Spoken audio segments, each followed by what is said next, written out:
Dr. Zakir, another question of great importance regarding the fast in Ramadan.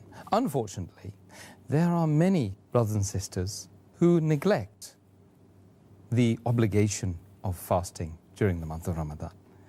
Can you give us some words of advice, and indeed from the Quran and the Sunnah, give us some proofs of the fact that it is an obligation upon the Muslim to fast in Ramadan? There are many verses in the Quran as well as many Sahih Hadith which very well clarify that it is fard for the Muslims who are supposed to fast, that they should fast. It's a fard. We shall deal with the details for whom it is a fard, inshallah, tomorrow.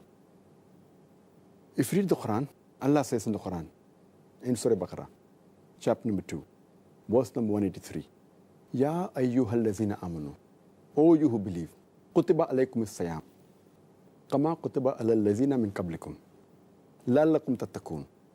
Which means, O you who believe, fasting has been prescribed to you as it was prescribed to people who came before you, so that you may learn self-restraint. Here the Arabic word used is kutiba. Kutiba means prescribed.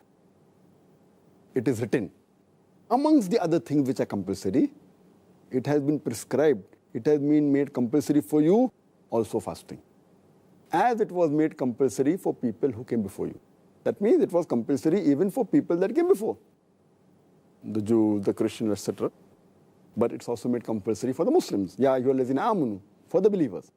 And further it says, point number 1, it's compulsory for you. Point number 2, it's compulsory for people who came before you. Point number 3, la'allakum tattaqun, so that you may learn self-restraint. The Arabic word tattaqun is derived from the word waqa, same as the root word for taqwa, which means that you have to fear yourself, from the wrath of Allah. In short, the meaning of the word taqwa, it is somewhat like God consciousness, piety, means righteousness. So here Allah is telling, fasting has been prescribed to you so that you may learn self-restraint.